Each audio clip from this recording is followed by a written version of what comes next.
नमस्कार दोस्तों, एडुशाइन आईएएस की यूट्यूब चैनल पे आप सभी का स्वागत है। आज का हमारा डिस्कशन का टॉपिक है द पोस्ट वैदिक age which is also called the age of Mahajanapada. तो हमने पिछले 4 क्लास में हमने वैदिक एज के बारे में डिस्कस किया था, उसके political, social, economic and religious life के बारे में। और उसके बाद फ्रॉम 600 बीसी पोस्ट वैदिक एज स्टार्ट होता है। तो देखिए दोस्तों, जो पोस्ट वैदिक एज जो 600 बीसी से स्टार्ट होता है, तो वहां पे मेनली 3 चीजों में, 3 सेक्टर में एक रेवोल्यूशन, एक ड्रास्टिक चेंज देखने को मिलता है।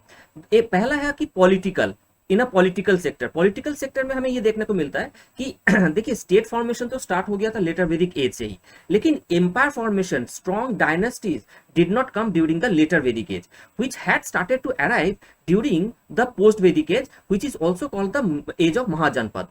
तो हमें जो बुद्धिस्ट टेक्स्ट है, जैसे अंगुत्तर निकाय, which is a part of Sutta Pitaka of Buddhist literature, वहां पे पहली बार ये महाजनपद की रेफरेंसेस मिलता है, और हमें हमें 16 महाजनपद की ऐसे रेफरेंसेस मिलता है। तो ये जो 16 महाजनपद की जो इमर्जेंस हुई थी, they were basically showing the direction towards an empire formation, and finally जा करके एक उनमें से, इस 16 महाजनपद में से एक महाजनपद काफी ज्यादा पावरफुल और स्ट्रांग बन जाता है, that is Magadha. During the time of Mauryan, specially during the time of Ashoka, Magadha और Mauryan empire expanded almost in entire India except for the deep south. तो ये 16 महाजनपद की राइज होती है, which shows the empire formation and strong state formation। दूसरा चीज जो development हुआ था, दैट इज इकोनॉमिकल सेक्टर में, वहां पे भी हमें देखने को मिलता है the second urbanization started in India. और इसको देखिए, सेकेंड अर्बनाइजेशन क्यों बोला जा रहा है, क्योंकि जो आईवीसी था, Indus valley civilization, that is considered to be the first urbanization in India, and this is the second urbanization. तो यहाँ पे सिटी फॉर्मेशन और अर्बन सेंटर्स फॉर्मेशन भी स्टार्ट हो जाता है। और तीसरे जो सेक्टर में एक रेवोल्यूशन देखने को मिलता है, that is called intellectual revolution, and that is in religious sector. तो हमें क्या देखने को मिलता है, there was emergence of several heterodox sect. तो बहुत सारे हेटेरोडॉक्स सेक्ट की इमर्जेंस हुई थी, but out of all this heterodox sect, Buddhism and Jainism की राइज काफी ज्यादा हुआ था। यही दो रिलीजन बहुत ज्यादा पॉपुलर हो गया था, और हमारे as a part of our syllabus हमें बुद्धिज्म और जैनिज्म के बारे में डिटेल्स में डिस्कस करना है। तो दोस्तों, इस क्लास में हम लोग पॉलिटिकल रेवोल्यूशन था और इकोनॉमिक जो रेवोल्यूशन था, that is empire formation and second urbanization, इस चीज के बारे में हम डिस्कस करेंगे डिटेल में। ये जो रिलीजियस या इंटेलेक्चुअल रेवोल्यूशन है, emergence of Buddhism and Jainism, इसके बारे में हम दूसरे क्लास में डिस्कस करेंगे। तो चलिए आइए स्टार्ट करते हैं।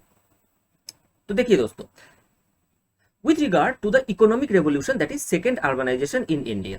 अब इसके फैक्टर्स अगर हम देखें कि सेकेंड अर्बनाइजेशन इस टाइम पे क्यों होने लगा, तो पहला फैक्टर जो हमारे मन में आता है वो है द प्रोग्रेस इन एग्रीकल्चर। और उसी के साथ साथ देखिए, जो सेकेंड फैक्टर जो लिखा हुआ है, use of iron, this is also very much related. क्या हुआ था कि आयरन की यूज शुरू हो गया था लेटर वैदिक एज से ही, और आयरन के यूज के वजह से जो प्लाउशेयर है या फिर जो भी इंस्ट्रूमेंट है, चाहे वो फॉरेस्ट को क्लियर करने के लिए हो या फिर फॉर प्लाइंग द सॉइल, कोई भी काम है जो कि एग्रीकल्चर के लिए नेसेसरी है, वो काम काफी इजी हो गया था। दूसरी तरफ एग्रीकल्चरल प्रोडक्शन भी बढ़ने लगा था, क्योंकि देखिए, जो द पॉपुलेशन वाज इंक्रीजिंग, और पॉपुलेशन जैसे इंक्रीज हो रहा था और जैसे कुछ कुछ साइंटिफिक डेवलपमेंट हो रही थी, कुछ कुछ इंस्ट्रूमेंट्स डेवलप हो रहा था, इन्वेंट हो रहा था, तो एग्रीकल्चर प्रोडक्शन बढ़ने लगा। तो देखिए, अब एग्रीकल्चर प्रोडक्शन जब बढ़ने लगता है तो दो चीज होता है। एक चीज ये होता है कि the surplus production come into existence. Surplus, जितना जरूरी खाने के लिए है किसी एक फैमिली के, उससे ज्यादा वो लोग प्रोड्यूस करने लगते हैं, तो सरप्लस प्रोडक्शन आ जाता है। और दूसरी तरफ जब सरप्लस प्रोडक्शन आ जाता है तो कुछ लोग फ्री बन जाते हैं, and they can adopt different profession other than agriculture. तो अब देखिए, सब लोगों को एग्रीकल्चर नहीं करना पड़ता है, क्योंकि उनके लिए उनका फूड प्रोडक्शन कोई और कर रहा है थ्रू देयर सरप्लस प्रोडक्शन। अब ये जो दो चीज की डेवलपमेंट हो रही है प्रोग्रेस ऑफ एग्रीकल्चर के लिए, इसके वजह से क्या होता है, एक तरफ सरप्लस ऑफ प्रोडक्शन के लिए ट्रेड एंड कॉमर्स डेवलप होने लगता है। क्योंकि देखिए, अगर आपके पास सरप्लस आ जाएगा तो आप इसके साथ क्या करोगे, you will go to the market and you will exchange that goods for something which you require, which is necessary for you। तो उससे क्या होता है कि ट्रेड एंड कॉमर्स डेवलप होने लगता है। और दूसरी तरफ कुछ लोग जो फ्री हो गए, जो दूसरे प्रोफेशन अडॉप्ट कर सकता है, उसके वजह से different art and craft develop होने लगता है, डिफरेंट आर्ट एंड क्राफ्ट। तो इसके वजह से क्या होता है कि एग्रीकल्चर देखिए प्राइमरी सेक्टर है, तो प्राइमरी सेक्टर के अलावा भी सेकेंडरी सेक्टर डेवलप होने लगता है, और जैसे जैसे डिफरेंट प्रोफेशन बढ़ने लगता है, डिफरेंट प्रोफेशन जैसे जैसे बढ़ने लगता है, तो मार्केट में डिफरेंट कमोडिटीज की एग्जिस्टेंस आ जाता है, और उसके वजह से भी ट्रेड एंड कॉमर्स और ज्यादा बढ़ने लगता है। तो ये था basic background for the growth of trade and commerce. अब देखिए ट्रेड एंड कॉमर्स बढ़ने के लिए एक कुछ और चीजें भी इंपॉर्टेंट थी, जैसे कि यूज ऑफ स्क्रिप्ट।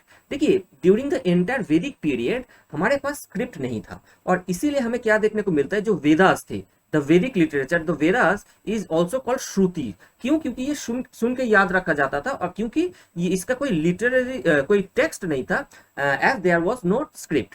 लेकिन पोस्ट वैदिक एज से हमारे पास स्क्रिप्ट आने लगता है, और बहुत सारे टेक्स्ट जो लिटरेचर है वो कंपाइल होने लगता है, जो बुद्धिस्ट लिटरेचर हो या जैन लिटरेचर हो, कुछ भी लिटरेचर हो, वो कंपाइल होने लगता है। जैसे जैसे स्क्रिप्ट आने लगा, उसके वजह से अकाउंटिंग बिकेम इंपॉर्टेंट और केम इन एग्जिस्टेंस। अब देखिए for growth in business accounting is very necessary. देखिए छोटा मोटा बिजनेस है, बार्टर के थ्रू एक्सचेंज है, तो फिर अकाउंटिंग इतना ज्यादा जरूरी नहीं होता है। लेकिन जब आपके बिजनेस बड़ा होने लगता है, ट्रेड एंड कॉमर्स ग्रो होने लगता है, स्टेट फॉर्मेशन होता है, स्टेट के टैक्स कलेक्शन बढ़ने लगता है, क्योंकि स्टेट फॉर्मेशन अगर स्ट्रॉन्ग स्टेट बनाना पड़ेगा तो ज्यादा टैक्स भी कलेक्ट करना होगा, ठीक है ना। तो ये जब होने लगता है तो अकाउंटिंग उसके लिए जरूरी हो जाता है, and that became easy, that became possible due to the use of script. जो नेक्स्ट चीज है that is the issue of coin. तो देखिए दोस्तों, जैसे कि आप लोगों को पता होगा कि punch mark coin had come into existence. तो ये पंच मार्क कॉइन बेसिकली था क्या, इट वाज सिल्वर कॉइन जिसके एक साइड में पंच होता था, कोई भी एक एफिजी, कोई भी एक सिंबल एक पंच किया जाता था।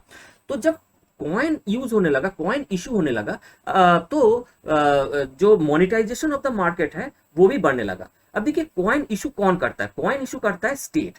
तो ये भी एक इसके साथ रिलेटेड है, क्योंकि स्टेट फॉर्मेशन पॉलिटिकल में हमने देखा था, क्योंकि स्टेट फॉर्मेशन स्ट्रांग हो रहा है, एम्पायर डेवलप हो रहा है, तो उनके लिए कॉइन इशू करना इजी हो गया और पॉसिबल भी हो गया। और and the strong state formation they also provided peace and stability and safety and security to the traders. तो पीस एंड स्टेबिलिटी भी बहुत जरूरी होता है। जिस जगह पे बहुत ज्यादा केओस एंड डिसऑर्डर है, वहां पे ट्रेड एंड कॉमर्स डेवलप नहीं कर सकता, तो पीस एंड स्टेबिलिटी भी जरूरी होता है। अब देखिए यहाँ पे एक और फैक्टर मैं आप लोगों को बताऊंगा जो कि यहाँ पे लिखा नहीं है, that is the 7th point you can add, that is the development of religion, religious philosophies. क्या है कि देखिए बुद्धिस्ट और जैनिज्म की जो डेवलप होने लगती है, तो जो ब्राह्मणिज्म थी, Brahmanism does not prefer, Brahmanism is not favourable towards trade and commerce, क्योंकि ब्राह्मणिज्म में लोन, इंटरेस्ट, ये सब चीजें अलाउड नहीं होता है। लेकिन बुद्धिस्ट और जैनिस्ट का जो फिलोसॉफी है ना, that is favourable towards the trade and commerce. तो ये जो एक आइडियोलॉजिकल बेसिस है, दैट ऑल्सो गिव बर्थ और that also give promotion and acceleration for the growth of trade and commerce. अब जब growth and trade and commerce होता है तो क्या होता है कि जो मार्केट एरिया होता है, market area starts to come in existence, and when this market area starts to grow in size, that becomes cities और that becomes urban centers। तो जितने महाजनपद की डेवलपमेंट हुई थी, they emerged as urban centers and they also started to emerge as the capital of this individual state, ठीक है ना। तो that is about the growth of second urbanization, development of second urbanization in India in the post Vedic age। दूसरी तरफ जो political जो development होने लगती है, that is the formation of empire. तो देखिए जैसे कि ट्रेड एंड कॉमर्स डेवलप हो रहा है, प्रोडक्शन बढ़ रहा है, राइट, और बिजनेस भी बढ़ रहा है। तो जब प्रोडक्शन बढ़ने लगता है, बिजनेस बढ़ने लगता है, तो क्या होता है, स्टेट के लिए टैक्स कलेक्शन भी ज्यादा होने लगता है, और जब टैक्स कलेक्शन ज्यादा होता है तो the state can build a strong army. दूसरी तरफ जब आपकी प्रॉपर्टी प्रोडक्शन बढ़ने लगता है तो you become vulnerable from the foreign attack. तो आपकी जो स्टेट है, आपकी जो लोग है, उनको प्रोटेक्ट करना भी आपके लिए बहुत ज्यादा जरूरी हो जाता है। तो उसके लिए भी आपको स्ट्रॉन्ग आर्मी चाहिए होता है। सो एज ए रिजल्ट हमें क्या देखने को मिलता है कि ये आर्मी स्ट्रॉन्ग हो रहा है और उसके वजह से स्टेट भी स्ट्रॉन्ग होता चला जा रहा है, तो वो धीरे धीरे एम्पायर फॉर्मेशन होने लगता है। तो यही चीज यहाँ पे लिखा हुआ है, देखिए अर्बनाइजेशन, जैसे अर्बनाइजेशन होने लगा तो अर्बनाइजेशन भी स्टेट फॉर्मेशन पे डेवलप करना और स्टेट फॉर्मेशन को फैसिलिटेट करना शुरू कर दिया। इसी के साथ देखिए रिलेटेड है the use of iron. Iron एक तरफ तो एग्रीकल्चर में डेवलप किया था, प्रोडक्शन को बढ़ाने में हेल्प किया था, दूसरी तरफ आयरन के वजह से क्या हुआ, strong weapons developed, weapons started to come in existence, ठीक है ना। एंड ये वेपन्स जैसे जैसे स्ट्रॉन्ग वेपन्स आता गया, स्टेट फॉर्मेशन और ज्यादा स्ट्रॉन्ग होता चला गया। नॉट ओनली दैट, जो चैरियट थी उस टाइम पे लड़ाई चैरियट पे लड़ा जाता था, तो चैरियट की जो व्हील है, व्हील के ऊपर भी वो आयरन यूज करके उसको भी स्ट्रॉन्ग बनाया जाने लगा। तो वो भी एक तरीका बन गया, इंस्ट्रूमेंट बन गया फॉर द डेवलपमेंट ऑफ और the strengthening of the state. The third factor is growth in trade and commerce. जैसे कि हमने यहाँ पे डिस्कस किया कि प्रोडक्शन बढ़ रहा है, आपकी ट्रेड एंड कॉमर्स बढ़ रहा है, तो आपको जो आपकी जो ट्रेडिंग है, आपको पहली बात तो आपको पीस एंड स्टेबिलिटी प्रोवाइड करना है अपने स्टेट में, और दूसरी तरफ आपको प्रोटेक्ट करना है आपके देश में जो ट्रेड एंड कॉमर्स डेवलप हुआ है उसको फॉरेन अटैक से प्रोटेक्ट भी करना है। ये दो पर्पज से स्टेट फॉर्मेशन और state strengthening become necessary. And the fourth factor is that increase territorial affinity.